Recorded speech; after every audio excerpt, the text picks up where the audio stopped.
Section 22 of The Scarlet Letter by Nathaniel Hawthorne. Chapter 19. The Child at the Brookside. "Thou wilt love her dearly," repeated Hester Prynne, as she and the minister sat watching little Pearl. "Dost thou not think her beautiful? And see with what natural skill she has made those simple flowers adorn her. Had she gathered pearls and diamonds and rubies in the wood, they could not have become her better. She is a splendid child. But I know whose brow she has."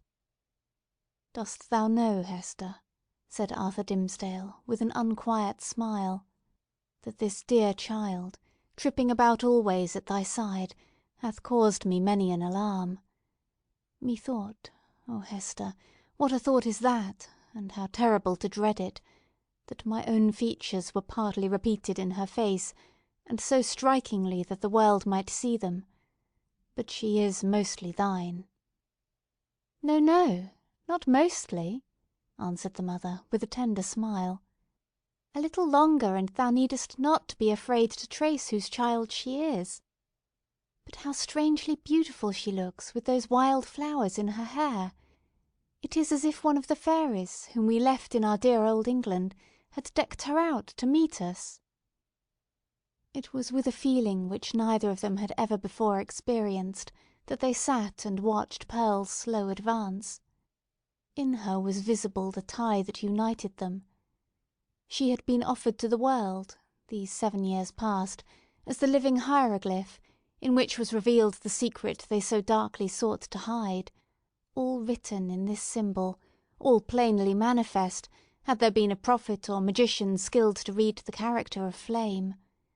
And Pearl was the oneness of their being. Be the foregone evil what it might, how could they doubt that their earthly lives and future destinies were conjoined, when they beheld at once the material union and the spiritual idea, in whom they met, and were to dwell immortally together? Thoughts like these, and perhaps other thoughts, which they did not acknowledge or define, threw an awe about the child as she came onward. "Let her see nothing strange, no passion nor eagerness, in thy way of accosting her," whispered Hester. "Our Pearl is a fitful and fantastic little elf sometimes; especially she is seldom tolerant of emotion, when she does not fully comprehend the why and wherefore. But the child hath strong affections. She loves me, and will love thee." "Thou canst not think," said the minister, glancing aside at Hester Prynne, "how my heart dreads this interview, and yearns for it. But in truth, as I already told thee, children are not readily won to be familiar with me. They will not climb my knee, nor prattle in my ear, nor answer to my smile, but stand apart and eye me strangely. Even little babes, when I take them in my arms, weep bitterly. Yet Pearl, twice in her little lifetime, hath been kind to me. The first time, thou knowest it well. The last was when thou ledst her with thee to the house of yonder stern old governor. And thou didst plead so bravely in her behalf and mine," answered the mother. "I remember it, and so shall little Pearl. Fear nothing. She may be strange and shy at first, but will soon learn to love thee." By this time Pearl had reached the margin of the brook, and stood on the farther side, gazing silently at Hester and the clergyman, who still sat together on the mossy tree trunk, waiting to receive her. Just where she had paused, the brook chanced to form a pool, so smooth and quiet that it reflected a perfect image of her little figure, with all the brilliant picturesqueness of her beauty, in its adornment of flowers and wreathed foliage, but more refined and spiritualized than the reality. This image, so nearly identical with the living Pearl, seemed to communicate somewhat of its own shadowy and intangible quality to the child herself. It was strange, the way in which Pearl stood, looking so steadfastly at them through the dim medium of the forest gloom, herself, meanwhile, all glorified with a ray of sunshine that was attracted thitherward as by a certain sympathy. In the brook beneath stood another child, another and the same, with likewise its ray of golden light. Hester felt herself, in some indistinct and tantalizing manner, estranged from Pearl, as if the child, in her lonely ramble through the forest, had strayed out of the sphere in which she and her mother dwelt together, and was now vainly seeking to return to it. There was both truth and error in the impression. The child and mother were estranged, but through Hester's fault, not Pearl's. Since the latter rambled from her side, another inmate had been admitted within the circle of the mother's feelings, and so modified the aspect of them all, that Pearl, the returning wanderer, could not find her wonted place, and hardly knew where she was. "I have a strange fancy," observed the sensitive minister, "that this brook is the boundary between two worlds, and that thou canst never meet thy Pearl again. Or is she an elfish spirit, who, as the legends of our childhood taught us, is forbidden to cross a running stream? Pray hasten her, for this delay has already imparted a tremor to my nerves." "Come, dearest child," said Hester encouragingly, and stretching out both her arms. "How slow thou art! When hast thou been so sluggish before now? Here is a friend of mine, who must be thy friend also. Thou wilt have twice as much love, henceforward, as thy mother alone could give thee. Leap across the brook and come to us. Thou canst leap like a young deer." Pearl, without responding in any manner to these honey-sweet expressions, remained on the other side of the brook. Now she fixed her bright, wild eyes on her mother, now on the minister, and now included them both in the same glance, as if to detect and explain to herself the relation which they bore to one another. For some unaccountable reason, as Arthur Dimmesdale felt the child's eyes upon himself, his hand, with that gesture so habitual as to have become involuntary, stole over his heart. At length, assuming a singular air of authority, Pearl stretched out her hand, with the small forefinger extended, and pointing evidently towards her mother's breast. And beneath, in the mirror of the brook, there was the flower-girdled and sunny image of little Pearl, pointing her small forefinger too.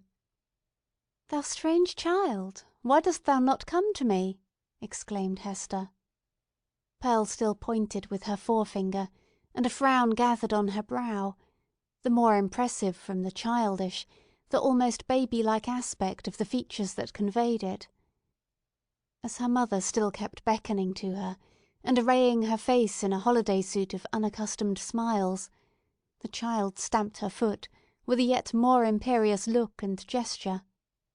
In the brook again was the fantastic beauty of the image, with its reflected frown, its pointed finger, and imperious gesture, giving emphasis to the aspect of little Pearl.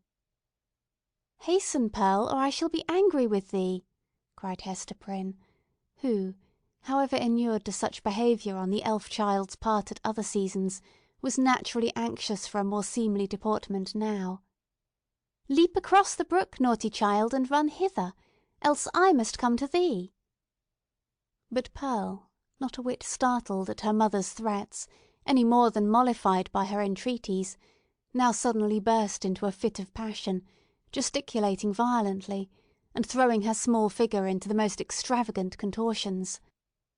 She accompanied this wild outbreak with piercing shrieks, which the woods reverberated on all sides, so that, alone as she was in her childish and unreasonable wrath, it seemed as if a hidden multitude were lending her their sympathy and encouragement.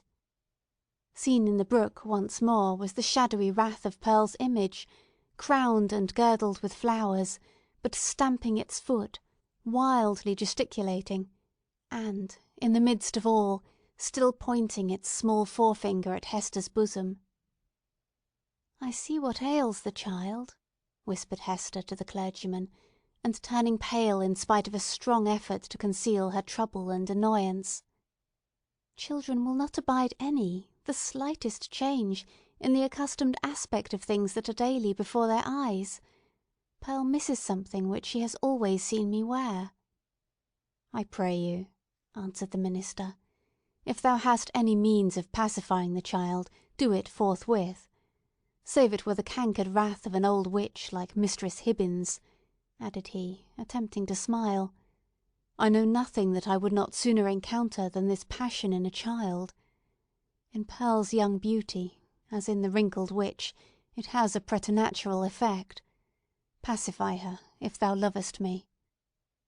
Hester turned again towards Pearl, with a crimson blush upon her cheek, a conscious glance aside at the clergyman, and then a heavy sigh, while, even before she had time to speak, the blush yielded to a deadly pallor.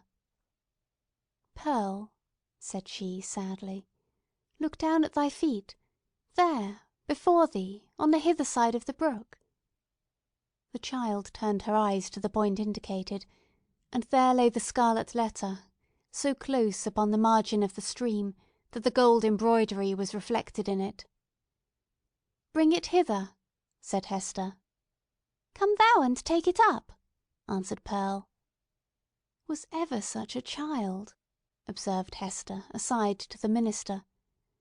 "Oh, I have much to tell thee about her. But, in very truth, she is right as regards this hateful token. I must bear its torture yet a little longer, only a few days longer, until we shall have left this region, and look back hither as to a land which we have dreamed of. The forest cannot hide it. The mid-ocean shall take it from my hand, and swallow it up for ever." With these words, she advanced to the margin of the brook, took up the scarlet letter, and fastened it again into her bosom. Hopefully, but a moment ago, as Hester had spoken of drowning it in the deep sea, there was a sense of inevitable doom upon her, as she thus received back this deadly symbol from the hand of fate. She had flung it into infinite space, she had drawn an hour's free breath, and here again was the scarlet misery glittering on the old spot. So it ever is, whether thus typified or no, that an evil deed invests itself with the character of doom. Hester next gathered up the heavy tresses of her hair, and confined them beneath her cap. As if there were a withering spell in the sad letter, her beauty, the warmth and richness of her womanhood, departed like fading sunshine, and a grey shadow seemed to fall across her. When the dreary change was wrought, she extended her hand to Pearl. "Dost thou know thy mother now, child?" asked she reproachfully, but with a subdued tone. "Wilt thou come across the brook, and own thy mother, now that she has her shame upon her, now that she is sad?" "Yes, now I will," answered the child, bounding across the brook, and clasping Hester in her arms. "Now thou art my mother indeed, and I am thy little Pearl." In a mood of tenderness that was not usual with her, she drew down her mother's head, and kissed her brow and both her cheeks. But then, by a kind of necessity that always impelled this child to alloy whatever comfort she might chance to give with a throb of anguish, Pearl put up her mouth, and kissed the scarlet letter too. "That was not kind," said Hester. "When thou hast shown me a little love, thou mockest me." "Why doth the minister sit yonder?" asked Pearl. "He waits to welcome thee," replied her mother. "Come thou and entreat his blessing. He loves thee, my little Pearl, and loves thy mother too. Wilt thou not love him? Come, he longs to greet thee." "Doth he love us?" said Pearl, looking up with acute intelligence into her mother's face. "Will he go back with us, hand in hand, we three together, into the town?" "Not now, dear child," answered Hester. "But in days to come he will walk hand in hand with us. We will have a home and fireside of our own, and thou shalt sit upon his knee, and he will teach thee many things, and love thee dearly. Thou wilt love him, wilt thou not?" "And will he always keep his hand over his heart?" inquired Pearl. "Foolish child, what a question is that?" exclaimed her mother. "Come and ask his blessing." But, whether influenced by the jealousy that seems instinctive with every petted child towards a dangerous rival, or from whatever caprice of her freakish nature, Pearl would show no favour to the clergyman. It was only by an exertion of force that her mother brought her up to him, hanging back and manifesting her reluctance by odd grimaces, of which, ever since her babyhood, she had possessed a singular variety, and could transform her mobile physiognomy into a series of different aspects, with a new mischief in them, each and all. The minister, painfully embarrassed, but hoping that a kiss might prove a talisman to admit him into the child's kindlier regards, bent forward and impressed one on her brow. Hereupon, Pearl broke away from her mother, and, running to the brook, stooped over it and bathed her forehead until the unwelcome kiss was quite washed off and diffused through a long lapse of the gliding water. She then remained apart, silently watching Hester and the clergyman, while they talked together and made such arrangements as were suggested by their new position and the purposes soon to be fulfilled. And now this fateful interview had come to a close.